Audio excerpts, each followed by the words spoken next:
Selanjutnya kita akan masuk ke dalam pembahasan tahapan Business Impact Analysis. 80% perusahaan mengaku telah memiliki Critical Application List. Bagian besar hal yang menentukan kritikalitas adalah brand image.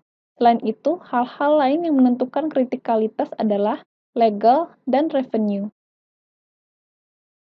Business Impact Analysis atau BIA merupakan proses untuk menentukan dan mendokumentasikan dampak bisnis dari gangguan terhadap kegiatan yang mendukung produk dan layanan utama. Dampak bisnis terdiri atas dampak revenue dan dampak non-revenue. Misalnya, dampak terhadap stakeholder atau customer, regulasi atau legal, dan reputasi.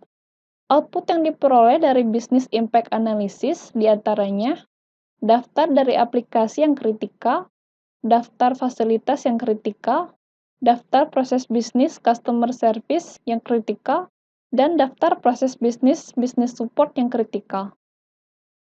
Berdasarkan hasil survei, sebagian besar responden berpendapat bahwa Business Impact Analysis menghasilkan harga.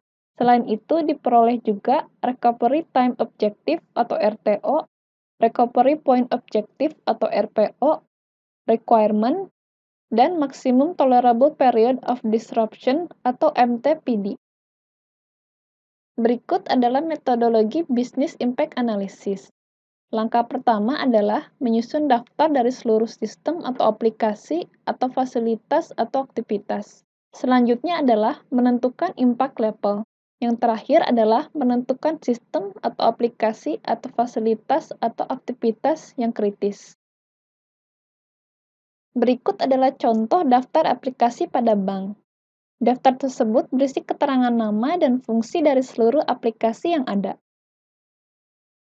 Berikut adalah contoh template BIA. Kolom sistem berisi daftar sistem atau aplikasi yang akan dianalisis. Kolom function berisi fungsi dari sistem yang ada pada sistem tersebut. Kolom revenue impact berisi level dampak gangguan terhadap revenue dari sistem tersebut. Berikut adalah daftar level pada revenue impact. Dampak terbagi ke dalam 3 level, yaitu low, medium, dan high. Kolom non-revenue impact berisi level dampak gangguan yang bersifat non-revenue, misalnya dampak terhadap stakeholder atau customer, regulasi atau legal, dan reputasi dari sistem tersebut. Berikut adalah daftar level pada non-revenue impact. Dampak juga terbagi ke dalam 3 level, yaitu low, medium, dan high.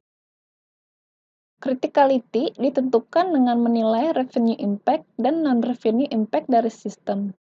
Berikut adalah matriks criticality yang dipetakan dari 2 impact tersebut. Level criticality diperoleh dari hasil pemetaan level revenue impact dan level non-revenue impact. Berikut adalah contoh daftar Business Impact Analysis untuk aplikasi yang telah diisi dan ditentukan kritikalitasnya. Dari daftar tersebut, dapat disimpulkan bahwa aplikasi-aplikasi yang dinilai kritikal adalah CBS, RTGS, OPICS, SKN, ATM Management dan Switching, website, dan customer care. Berikut adalah contoh daftar Business Impact Analysis untuk fasilitas yang telah diisi dan ditentukan kritikalitasnya. Dari daftar tersebut, dapat disimpulkan bahwa yang dinilai kritikal adalah data center, contact center, dan headquarter. Berikut adalah contoh daftar Business Impact Analysis untuk aktivitas layanan customer care yang telah diisi dan ditentukan kritikalitasnya.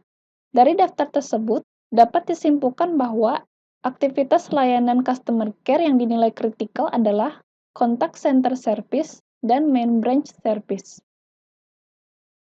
Dalam proses perhitungan untuk menentukan criticality system atau aplikasi atau fasilitas atau aktivitas, pada siklus pertama, biasanya mayoritas unit bisnis merasa sistem atau aplikasi atau fasilitas atau aktivitasnya bersifat kritikal. Melalui diskusi lintas unit akan diperoleh pertimbangan yang lebih rasional. Business impact analysis yang baik mampu menempatkan prioritas untuk sistem atau aplikasi atau fasilitas atau aktivitas yang ada, Hanya sistem atau aplikasi atau fasilitas atau aktivitas yang benar-benar signifikan bagi bisnis perusahaan yang masuk ke dalam kategori kritikal.